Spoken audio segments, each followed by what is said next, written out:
Nah kalau misalnya yang kuliah nongkrong, nggak semua juga caper, nggak semua juga kayak penjilat gitu, nggak, karena emang dari personalnya dianya aja nggak bisa kuliah langsung pulang terus ngerasain kesendirian gitu. Gue tipe orang yang kalau udah capek di kuliah, gue mendingan pulang istirahat daripada gue kumpul sama teman-teman. Itu lebih bermanfaat sih daripada gue udah capek terus maksain ngumpul dan akhirnya nggak berguna. Jadi gue mendingan istirahat aja di rumah.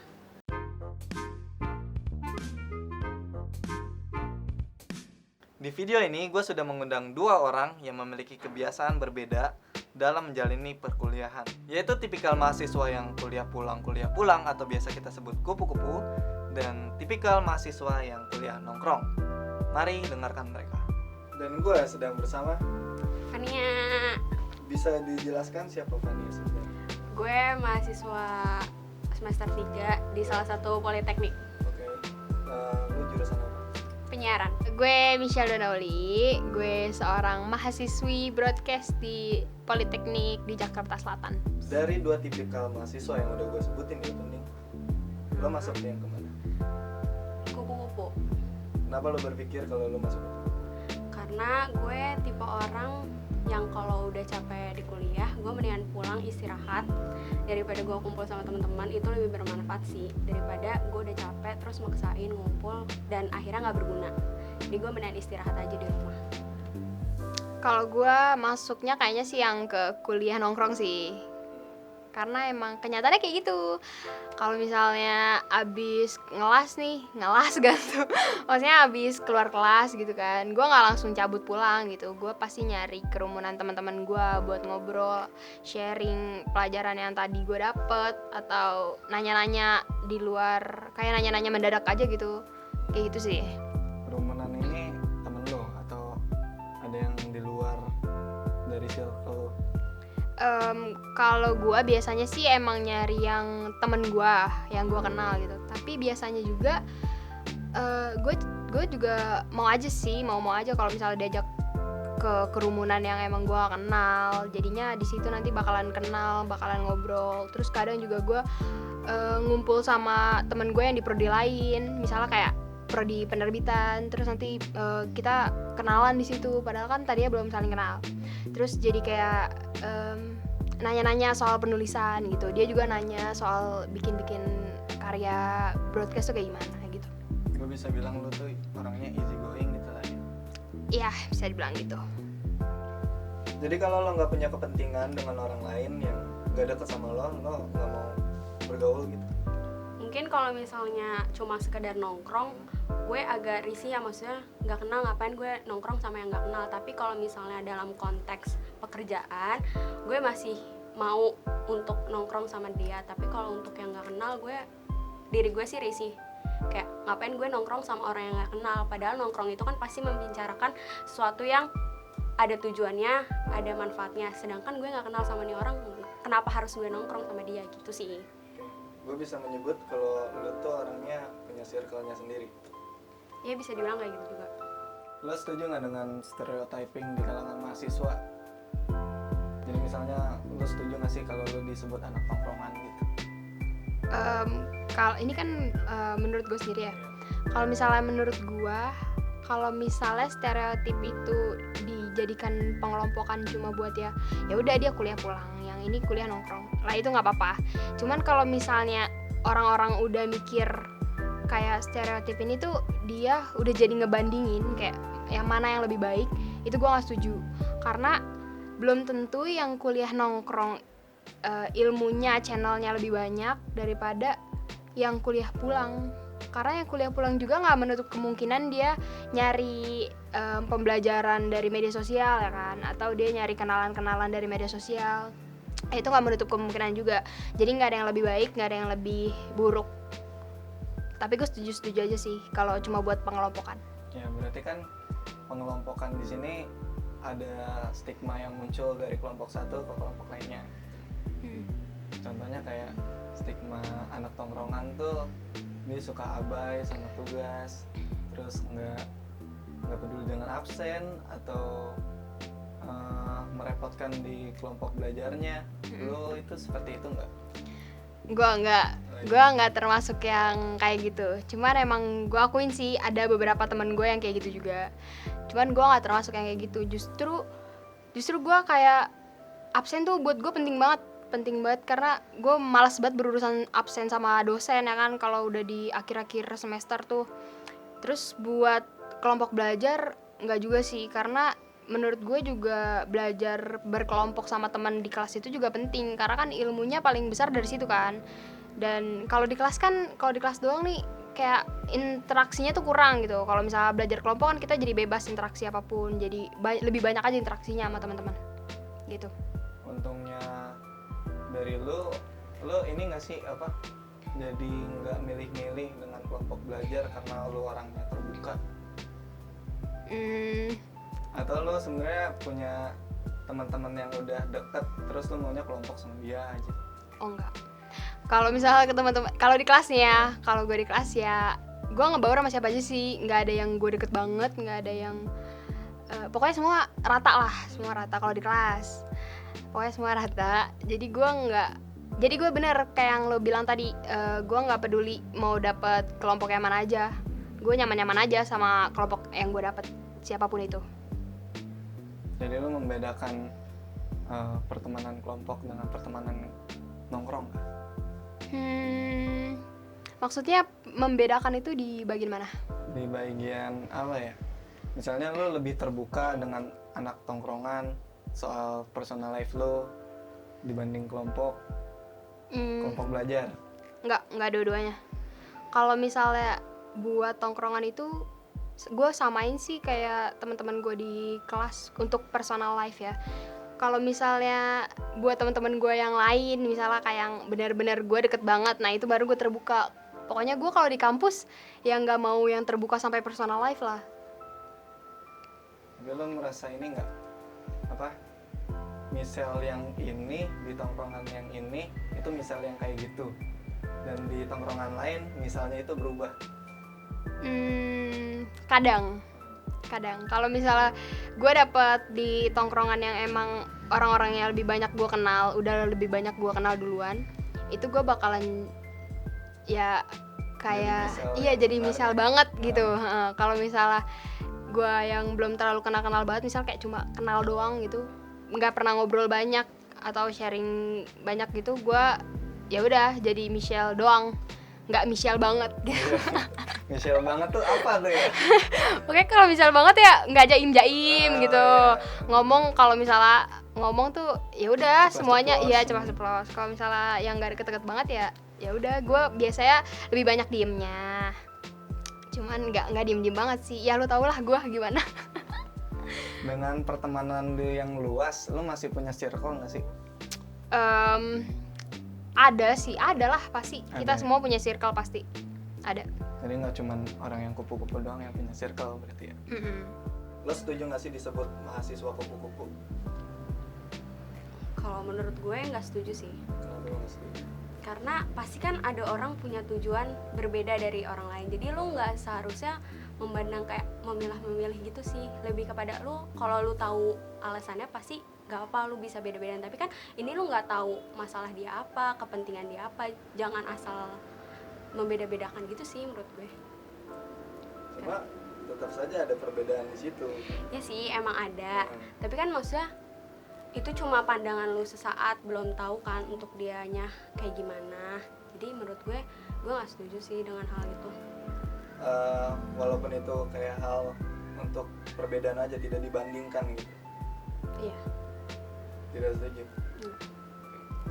Apa manfaat yang lu dapat dari pertemanan lu yang luas ini? Ini gue rada mikir nih. Kalau misalnya manfaatnya pertama gue jadi lebih punya banyak teman kenalan tuh pasti lebih banyak jadinya. Yang kedua, orang-orang jadi tahu gue, terus kayak misalnya ya pokoknya jadi tahu gue deh ya kan. Terus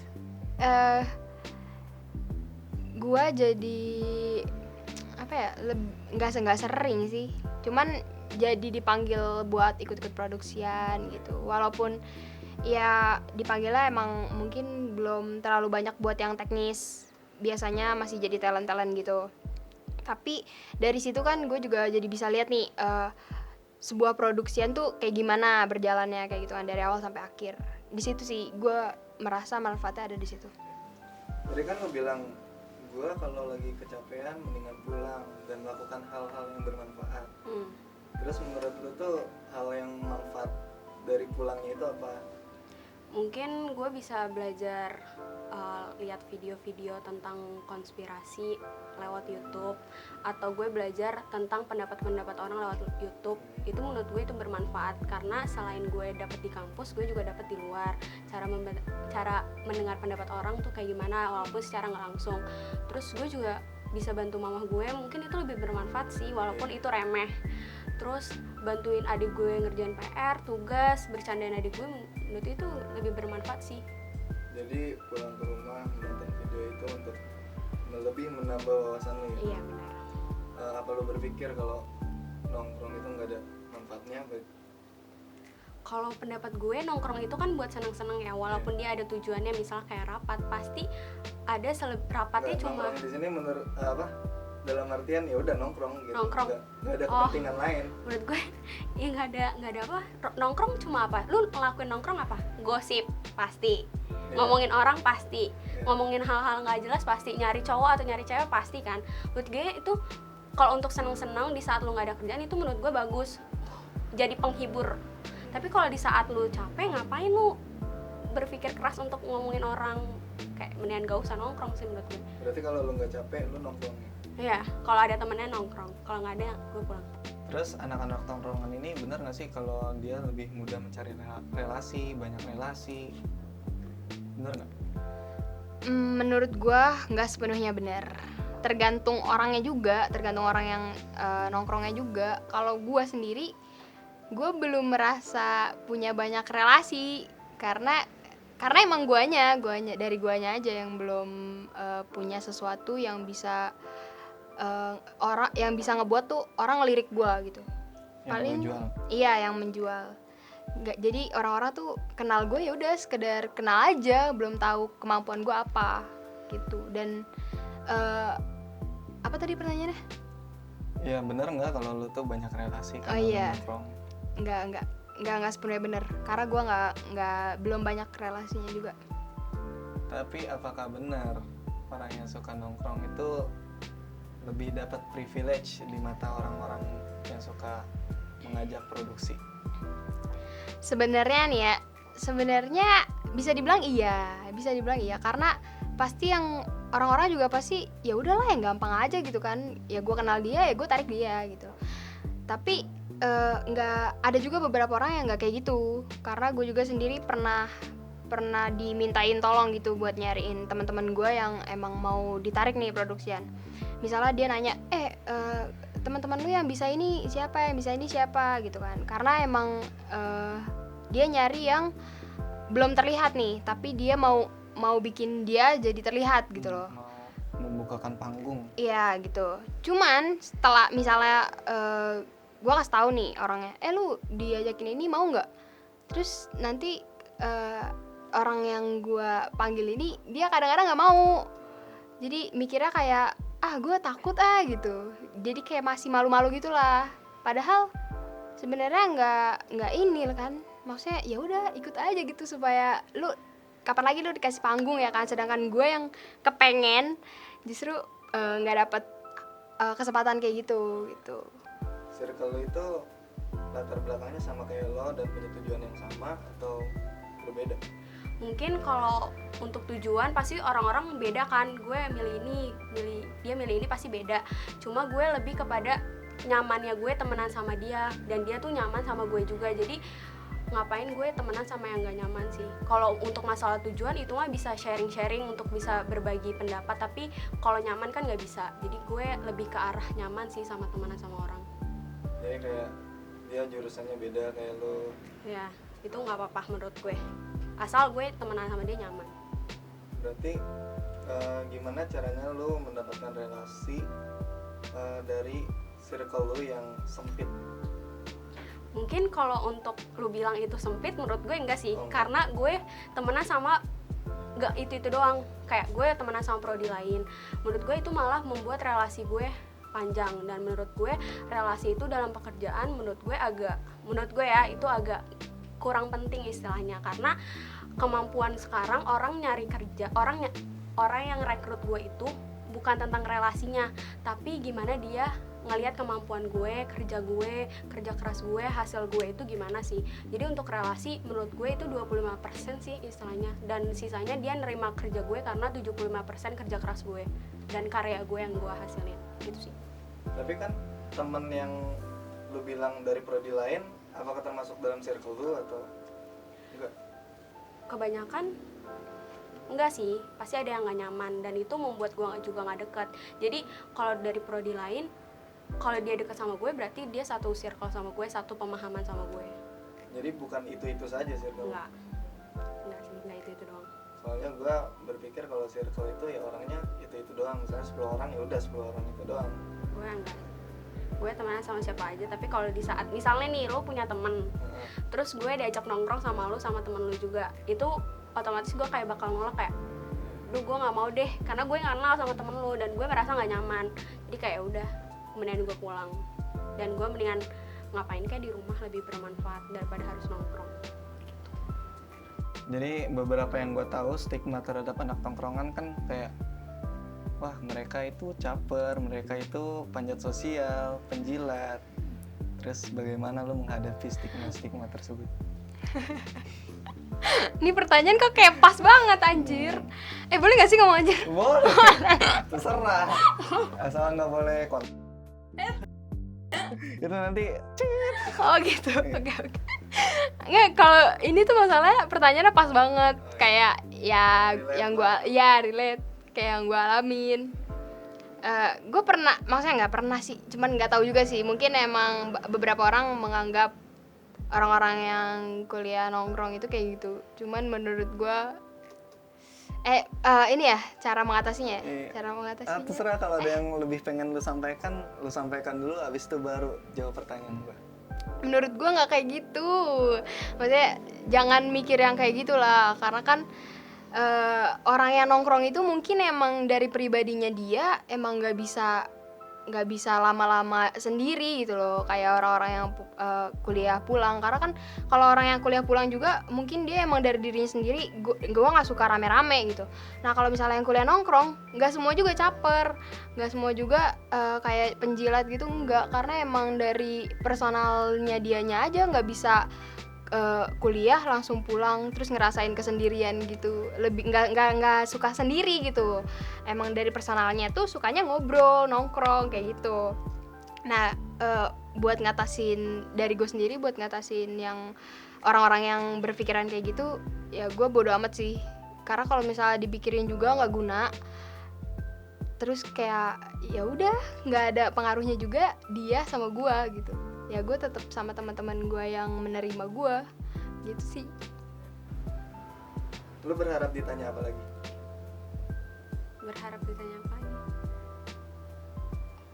Mungkin ada unek-unek yang pengen lu sampaikan gitu, tapi nggak gue tanyakan ke lu.